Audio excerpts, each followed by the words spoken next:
Elliot had never liked the attic in his childhood home. It was a cramped, claustrophobic space where the rafters slanted too low and the dust hung thick in the stagnant air. Yet that day, compelled by a whisper he couldn't explain, he climbed the narrow staircase, flashlight in hand. The beam flickered across old trunks, broken furniture and faded blankets until it rested on something new, a painting propped against the far wall.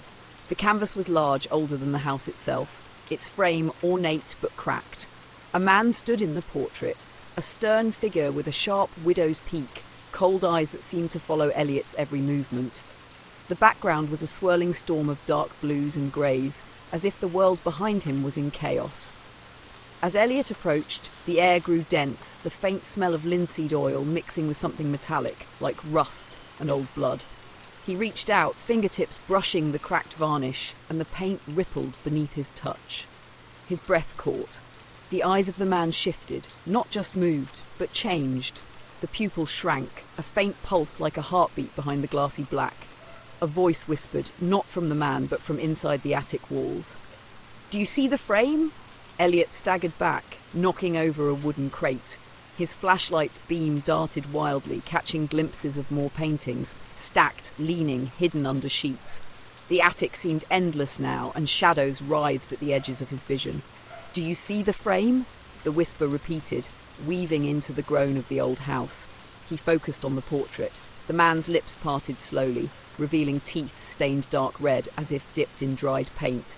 His hand lifted, painted fingers curling toward Elliot like they wanted to reach out. Elliot's pulse thundered in his ears. He wanted to run but found himself rooted, eyes locked on the moving canvas. The wall behind the painting warped, colours bleeding outward, and from the edges of the frame, a soft scraping noise emerged, a fingernail dragging on wood. The man's hand pushed through the canvas, wet paint dripping, leaving a trail of cold, slick substance on the attic floor. Elliot screamed and slammed the painting back against the wall. The attic returned to stillness, but the scent of rust and blood lingered. Days later, drawn by obsession and terror, Elliot returned. The attic no longer smelled of dust and decay. It was a gallery. Paintings hung on every surface, some portraits of strangers, others of places that didn't exist in any map. Faces twisted in anguish stared from each frame, eyes pleading, mouths frozen in silent screams. The original portrait, the man with the widow's peak, now stood at the centre of the room, surrounded by a ring of smaller canvases. They whispered, not with voices but with breath, soft, wet exhalations that tickled Elliot's skin. He reached out, desperate to touch the man's painted cheek. Instead, his fingers sank through the surface as if into water. A cold surge ripped through him and the attic darkened. When the lights returned, the paintings around him had changed. Faces morphed, scenes shifting. In one, Elliot saw himself, eyes wide in terror, trapped behind glass. He stumbled back, breathless. "The frame must feed," the whispers said. Night after night, Elliot's dreams were invaded by the gallery. He was no longer safe in sleep.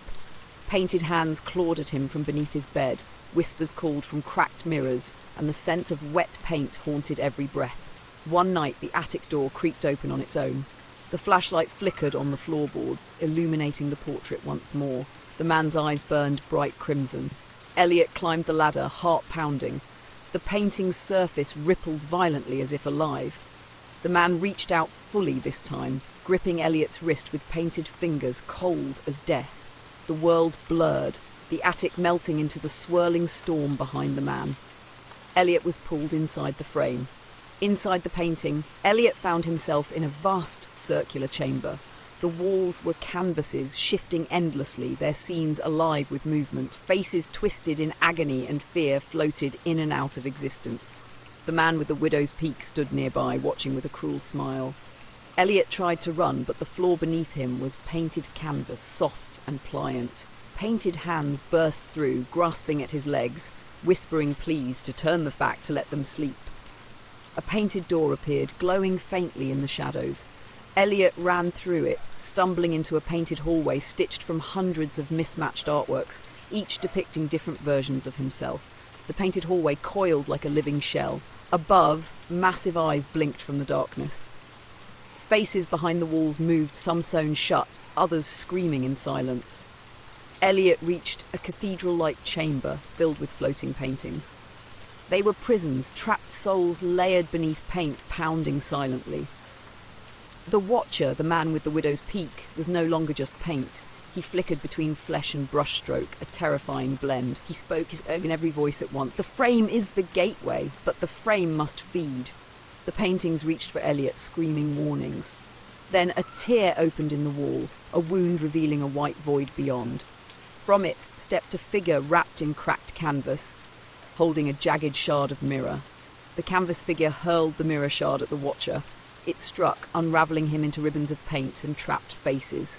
The chamber flickered, some trapped souls blinked free or vanished. The figure touched Elliot, whispering, "You still wear paint, but now you choose your frame." The figure dissolved into wind. The gallery collapsed. A wooden hallway, the real attic, returned. Elliot stepped through a door that led him home, but the Watcher's voice warned, "A frame once turned stays turned." Back in the attic, Elliot found walls covered with doors, some breathing, some on fire, others weeping tears. Each door had a painting of him, showing versions he didn't know. One door was his childhood bedroom door, normal and inviting, its painting showing a smiling version of him. He reached for it. A voice behind him whispered, "You can walk through, but a frame once turned stays turned." Elliot stepped through and the veil closed behind him. At home, Elliot awoke to find the painting gone, but under his skin, a smudge of paint pulsed like a vein of ink. Mirrors revealed a faceless figure watching from the corners of his room. Each night, the whispering grew. Paint smudges spread beneath his skin. He was changing, becoming part canvas, part man. Mirrors no longer reflected him properly. His reflection blinked when he did not. He was no longer the observer, but the observed, painted and trapped behind brushstrokes. One night, he painted a door on paper. It opened to reveal himself, older, eyes black, smiling cruelly. "You turned the frame. Now you are the frame." Elliot's scream was silent. His body was gone. Only the painting remained, and somewhere, another canvas waits, waiting for the next to turn the frame.